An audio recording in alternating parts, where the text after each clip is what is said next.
Bonjour à tous et bienvenue dans ce nouvel épisode de mon road trip en Espagne. Aujourd'hui, on s'enfonce un peu plus dans les terres puisque je suis ici à Castilla-La Mancha et cette vidéo.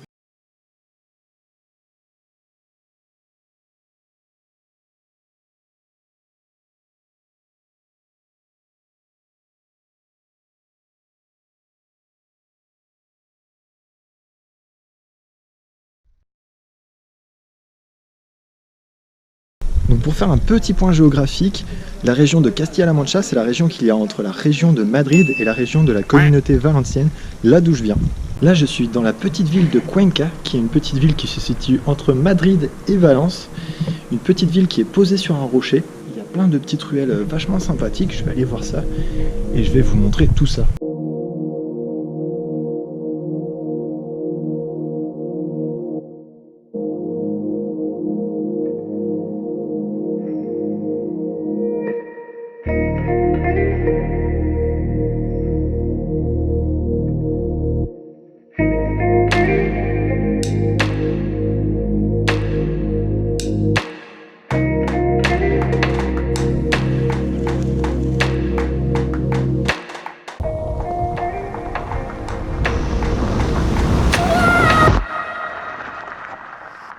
Alors là on voit pas grand chose parce qu'il y a vachement de soleil. Il y a une vue de malade sur la ville que je viens de visiter, la ville de Cuenca.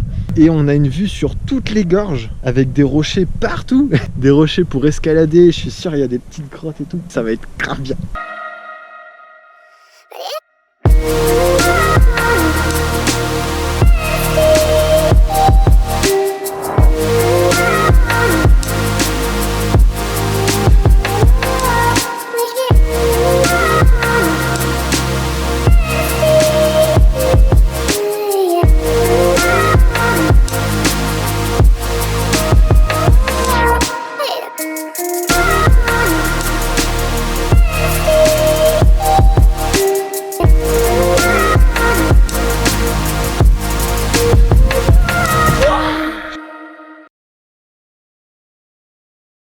Petite vidéo du matin pour vous montrer à quel point il fait froid.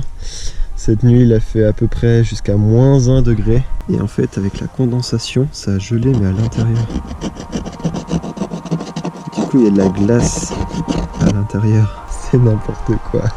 Bon, le temps s'est un tout petit peu réchauffé parce que le soleil est passé par-dessus la colline. Du coup j'ai enfin trouvé la motivation pour aller rouler. Il doit faire à peu près moins de 5 degrés. Donc voilà, je vais essayer de faire une petite centaine de kilomètres avec quelques intensités pour me réchauffer. Allez, c'est parti pour l'entraînement. Tchuss!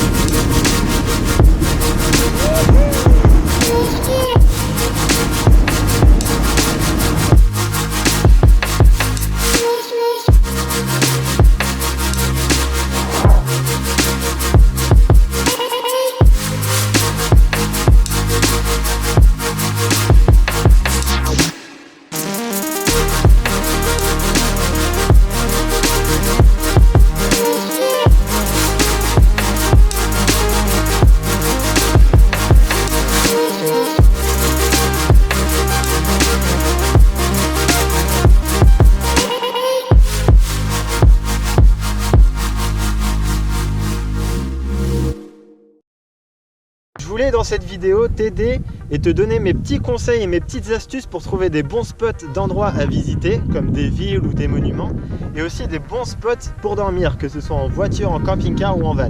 Voilà, pour commencer, des bons spots de visite quand tu programmes rien, mais que tu as quand même envie de voir des trucs assez intéressants, le mieux c'est de s'acheter une carte routière. Alors tu me diras, maintenant avec nos téléphones, on a plein d'applis, Waze, Maps.me, etc. Mais sinon, si tu veux avoir des points d'intérêt assez intéressants, tu peux t'acheter des guides comme le guide du routard, le guide Michelin ou Lonely Planet, des trucs comme ça. Sauf que si tu pars en road trip, tu vas devoir acheter 4, 5, 6 bouquins à une dizaine d'euros à chaque fois et tu ne vas pas utiliser toutes les pages et en plus ça va prendre de la place dans ta voiture, ton van ou ton camping-car. Donc c'est pour ça que moi j'ai opté pour la carte. Les cartes routières, on ne sait pas toujours, mais il y a des trucs hyper intéressants à regarder dessus. Par exemple, c'est grâce à ça que j'ai trouvé la petite ville de Peñíscola et la petite ville de Cuenca. Alors, comment ça marche? En fait, sur les cartes, vous allez avoir plein de petits pictogrammes. Ça peut être des pictogrammes pour représenter des grottes, pour représenter des églises, des monastères, comme le monastère que j'ai visité dans cette vidéo juste avant. Et pour ce qui est des villes avec un intérêt touristique, elles sont en général entourées par un cadre vert. C'est comme ça qu'on les remarque. Et en général, vous ne pourrez pas vous tromper quand vous irez dans cette ville, vous aurez forcément quelque chose à voir. Donc là, dans mon exemple, moi j'ai pris la carte de l'Espagne et du Portugal. Si j'avais dû acheter tous les guides Michelin, franchement, j'en aurais eu pour au moins 50-60 €. Là, je l'ai payé 6,20 €. Franchement, c'est 10 fois moins cher. Et j'ai toute l'Espagne et tout le Portugal. Alors forcément, il n'y a pas toutes les explications, il n'y a pas les restaurants, il n'y a pas les bars, mais il y a assez de choses pour, entre guillemets, programmer son parcours. Tu n'es pas obligé de feuilleter dans un bouquin pour voir s'il y a une ville intéressante dans le coin, si tu es obligé de faire un détour, etc. Là, tu as directement la carte, tu regardes si c'est sur ton chemin ou non, tu t'arrêtes ou pas.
Perdre dans le désert des Dardanelles.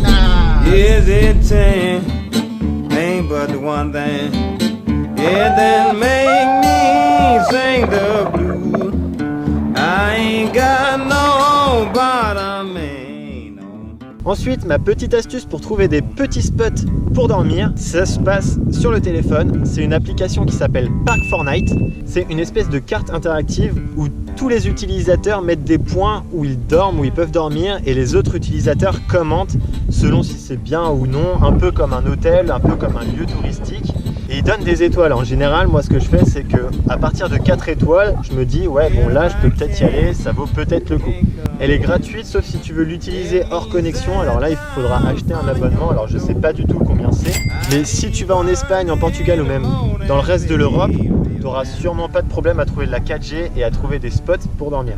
Alors comment ça marche?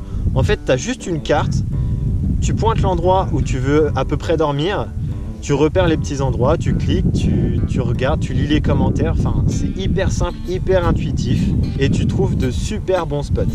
Après, tu peux forcément en trouver avec d'autres applications comme Maps.me, tu peux en trouver aussi avec des cartes. Ça m'est arrivé d'en trouver. Alors, il faut que les cartes soient un petit peu plus détaillées. Là, celle-ci, elle n'est pas assez. Mais tu peux arriver à dénicher des petits coins perdus. Et tu peux toujours arriver à trouver un petit spot pour dormir plutôt sympa. Voilà, cette vidéo se termine sur ces petits conseils. J'espère qu'ils t'auront plu et qu'ils vont t'aider si jamais tu as programmé un petit road trip. Alors surtout pour ne pas louper d'autres conseils et surtout pour ne pas rater le prochain épisode qui sera ici et qui sera, je pense, complètement dingue, n'hésite pas à t'abonner. Tu peux aussi commenter, partager, liker, tu connais la chanson. Bref, quant à moi, je te dis à très bientôt pour de nouvelles aventures. Allez, ciao!